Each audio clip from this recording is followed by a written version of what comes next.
की उत्तराखंड के उत्तरकाशी में सिलक्यारा टनल में फंसे हुए सभी मजदूरों को सुरंग से सकुशल यहां बाहर निकाल लिया गया है। इसके साथ ही पिछले कई दिनों से 41 जिंदगियों को बचाने का संघर्ष भी खत्म हो गया है। एनडीआरएफ की टीमों ने सभी मजदूरों को स्ट्रेचर और यहां पर रस्सी की मदद से पाइप के जरिए बाहर निकाल लिया है।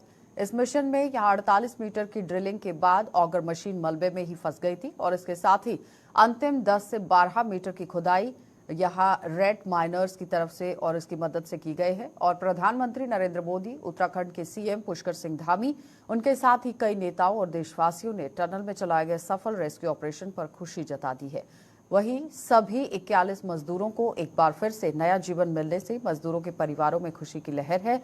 और आपको ये बताते चले कि पूरी तरह आप देखिए रेस्क्यू ऑपरेशन को किस तरह से यहाँ पर अंजाम दिया गया है। इस वक्त ताज़ा तस्वीरें आपके सामने हैं, क्योंकि कल जिस तरह से पूरा देश इसी पर नजर गड़ाए हुए बैठा था कि कब ये मजदूर यहाँ टनल के बाहर पहुंचेंगे, तो आखिरकार ये पूरी तरह से एनडीआरएफ की टीमों ने सफलता हासिल कर ली है। और किस तरह से एक एक करके मजदूर जो हैं वो बाहर आए हैं, जिनका स्वागत भी किया गया। लेकिन जिंदगी और मौत की यहाँ किस तरह से लड़ाई लड़ते हुए जिंदगी की जंग को इन्होंने जीत लिया। लेकिन फिलहाल एनडीआरएफ की टीमें पूरी तरह से काम करती हुई नजर आ रही है। क्या कुछ कहना है, जरा देख लीजिए।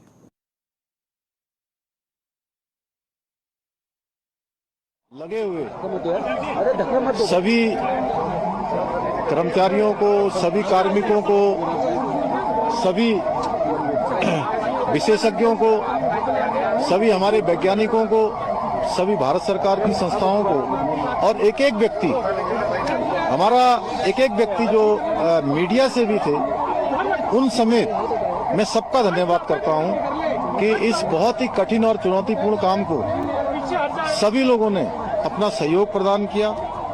और बहुत चुनौतीपूर्ण काम होते हुए भी प्रातःकाल और शाम दोनों टाइम हमारे प्रधानमंत्री आदरणीय मोदी जी लगातार इस रेस्क्यू अभियान की हमसे सभी लोगों से लगातार जानकारी करते थे, लगातार अपना जो सहयोग देना था, जो उनका एक संबल था और उनका जो एक सहयोग और हम लोगों को जो भरोसा था, और जो उन्होंने, मैं कहूं व्यक्तिगत रूप से उन्होंने मुझे एक काम भी दिया हुआ था, ये ड्यूटी दी थी कि किसी भी तरीके से इन सबका समन्वय करते हुए बाहर निकालना है। तो उनका अगर संबल न होता, उनका इतना जिस प्रकार से आज भारत सरकार की सारी हमारी एजेंसियां इस काम में लगी, तो निश्चित रूप से जो कठिन काम भी हमारे लिए आसान हो गया। मैं उनका भी धन्यवाद करता हूं कि और अभी भी उन्होंने, जैसे हमारे सभी श्रमिक भाई बाहर आए, उनका अभी दूरभाष पर फोन आया था और उन्होंने कहा कि सभी को मेडिकल उनका चेकअप ठीक से करना है, उनके परिजनों की सबकी कुशल क्षेम जानी, उनकी चिंता करनी है, उनके घरों तक ले जाने की उनकी व्यवस्था करनी है। सभी प्रकार से उन्होंने संपूर्ण चिंता करने का काम किया है। हमारे और भी सभी लोग इस काम में लगे हुए थे और विशेषकर से उत्तराखंड के हमारे सभी देवी देवताओं का भी मैं उनको भी नमन करता हूं कि उन्होंने बहुत काम किया। हमारे राष्ट्रीय जो सड़क परिवहन मंत्रालय है, उसमें आदरणीय गडकरी जी बीच में आए, उन्होंने भी यहाँ पर हर तरीके से इसको देखा। और हमारे जनरल बीके सिंह जी, इनका मैं विशेष रूप से सबकी तरफ से और उत्तराखंड वासियों की तरफ से इनका मैं धन्यवाद इसलिए करता हूं कि एक कैंप बनाकर लगातार यहां पर रहे और एक दिन भी इन्होंने यहां से कभी ये नहीं सोचा कि मैं यहां से कहीं बाहर जाऊं।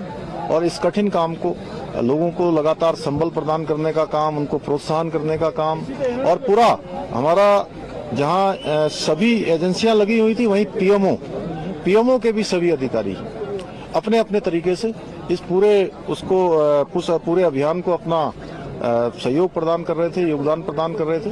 आगे आने वाले समय में हम ये जो जितने भी हमारे इस प्रकार के टनल उत्तराखंड के अंदर चल रहे हैं, उन सभी की समीक्षा भी करेंगे। और वैसे तो भारत सरकार ने इसमें सेफ्टी ऑडिट कर दिया है, जिससे आगे निकट भविष्य में हमको इस प्रकार की किसी परेशानियों का सामना न करना पड़े। मैं सभी श्रमिक भाइयों को उनके उज्जवल भविष्य के लिए, उज्जवल जीवन के लिए मैं उनको सबको शुभकामनाएं देता हूं, उनके परिजनों को भी, उनको भी शुभकामनाएं देता हूं। और लगातार इतना कठिन चुनौतीपूर्ण काम, जिसमें आपने देखा कि ऑगर मशीन मंगाई गई।